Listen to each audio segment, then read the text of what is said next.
Hi, boys and girls. It's chapter 21 of Charlotte's Web called The Last Day. We have one more chapter after this, and then we're done with the book. I'm so excited that we can finally make it through the book. It took us quite a while, but at least we get to finish. All right, items you're going to need again will be, if you have Charlotte's Web book, great. If not, I'll show you the pages as I read. Also, your red reading notebook if you have that. A pen and a pencil so you can write things down as you think of them, and your attention, because I'm going to want you to think about some things as we read. Okay, this week's reflection, again, I want you to finish reading this chapter with me and then find my video for chapter 22 and finish that, and then the book is done. And again, think about your favorite part or parts of these chapters, because I want you to write them down in your reading notebook, something that you enjoyed from each chapter. And we'll talk about what you thought about the chapters during this week's Zoom meetings. Okay, for our vocabulary in this chapter, we have the word strain. It is a verb, which is an action word, and it means to force yourself to make an unusually great effort. Something that's kind of hard to do, you gotta strain. The next word is the word trifle. It's a noun, it's a thing. Trifle means that it has little value or importance, so it's not that big of a deal. Sentiments are another noun, they're things, and a sentiment is a view of your attitude or your opinion toward a situation. So if you share your opinion, you're sharing your sentiments with others. The next word, desolation, is a noun. It's a complete emptiness, misery, or feeling of loneliness. And then the last one is forlorn. It's an adjective. It describes a noun, and it means it's pitifully sad, or abandoned means something has left or things have left it. It's abandoned. All right, let's look at chapter 21. Remember, an X with the Roman numeral means 10. So we have two X's, so 10 plus 10 is 20, and then we have one I, which means 1, so 21. It's called The Last Day. Charlotte and Wilbur were alone. The families had gone to look for Fern. Templeton was asleep. Wilbur lay resting after the excitement and strain of the ceremony. His medal still hung from his neck. By looking out of the corner of his eye, he could see it. Charlotte, said Wilbur after a while, "Why are you so quiet?" "I like to sit still," she said. "I've always been rather quiet." "Yes, but you seem specially so today. Do you feel all right?" "A little tired, perhaps, but I feel peaceful. Your success in the ring this morning was, to a small degree, my success. Your future is assured. You will live secure and safe, Wilbur. Nothing can harm you now. These autumn days will shorten and grow cold. The leaves will shake loose from the trees and fall. Christmas will come, then the snows of winter. You will live to enjoy the beauty of the frozen world. For you mean a great deal to Zuckerman, and he will not harm you, ever. Winter will pass, and the days will lengthen. The ice will melt in the pasture pond. The song sparrow will return and sing. The frogs will awake. The warm wind will blow again. All these sights and sounds and smells will be yours to enjoy. Wilbur, this lovely world, these precious days." Charlotte stopped. A moment later, a tear came to Wilbur's eye. "Oh, Charlotte," he said, "to think that when I first met you, I thought you were cruel and bloodthirsty." When he recovered from his emotion, he spoke again. "Why did you do this for me?" he asked. "I don't deserve it. I've never done anything for you." "You have been my friend," replied Charlotte. "That in itself is a tremendous thing. I wove my webs for you because I liked you. After all, what's a life anyway? We're born, we live a little while, we die. A spider's life can't help being something of a mess with all of this trapping and eating flies. By helping you, perhaps I was trying to lift up my life a trifle. Heaven knows anyone's life can stand a little of that." "Well," said Wilbur, I am no good at making speeches. I haven't got your gift for words, but you have saved me, Charlotte, and I would gladly give my life for you. I really would. I'm sure you would, and I thank you for your generous sentiments. Charlotte, said Wilbur, we're all going home today. The fair is almost over. Won't it be wonderful to be back home in the barn cellar again with the sheep and the geese? Aren't you anxious to get home? For a moment, Charlotte said nothing. Then she spoke in a voice so low, Wilbur could hardly hear the words. I will not be going back to the barn, she said. Wilbur leapt to his feet. Not going back, he cried. Charlotte, what are you talking about? I'm done for, she replied. In a day or two, I'll be dead. I haven't even strength enough to climb down into the crate. I doubt if I have enough silk in my spinnerets to lower me to the ground. Hearing this, Wilbur threw himself down in an agony of pain and sorrow. Great sobs racked his body. He heaved and grunted with desolation. Charlotte, he moaned, Charlotte, my true friend. Come now, let's not make a scene, said the spider. Be quiet, Wilbur. Stop thrashing about. But I can't stand it, shouted Wilbur. I won't leave you here alone to die. If you're going to stay here, I shall stay too. Don't be ridiculous, said Charlotte. You can't stay here. Zuckerman and Lurvy and John Arable and the others will be back any minute now, and they'll shove you into that crate and away you'll go. Besides, it wouldn't make any sense for you to stay. There would be no one to feed you. The fairgrounds will soon be empty and deserted.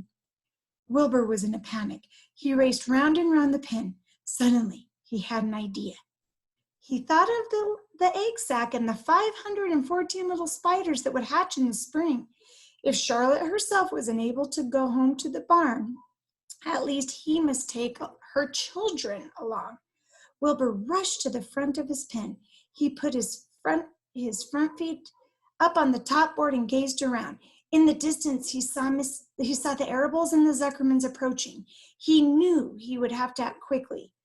Where's Templeton? He demanded. He's in that corner under the straw, asleep, said Charlotte. Wilbur rushed over, pushed his strong snout under the rat, and tossed him into the air. Templeton! Screamed Wilbur. Pay attention! The rat, surprised out of a sound sleep, looked first dazed, then disgusted. What kind of monkey shine is this? He growled. Can't a rat catch a wink of sleep without being rudely popped into the air? Listen to me, cried Wilbur.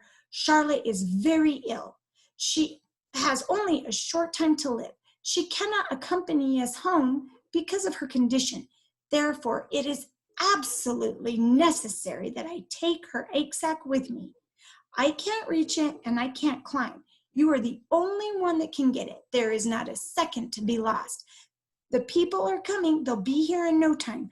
Please, please, please, Templeton, climb up and get the egg sack. The rat yawned. He straightened his whiskers and he looked up at the egg sack. So, he said in disgust, so it's old Templeton to the rescue again, is it? Templeton, do this. Templeton, do that. Templeton, please run down to the dump and get me a magazine clipping. Templeton, please lend me a piece of string so I can spin a web. Oh, hurry, said Wilbur. Hurry up, Templeton. But the rat was in no hurry. He began imitating Wilbur's voice. So it's hurry up, Templeton. It is, he said.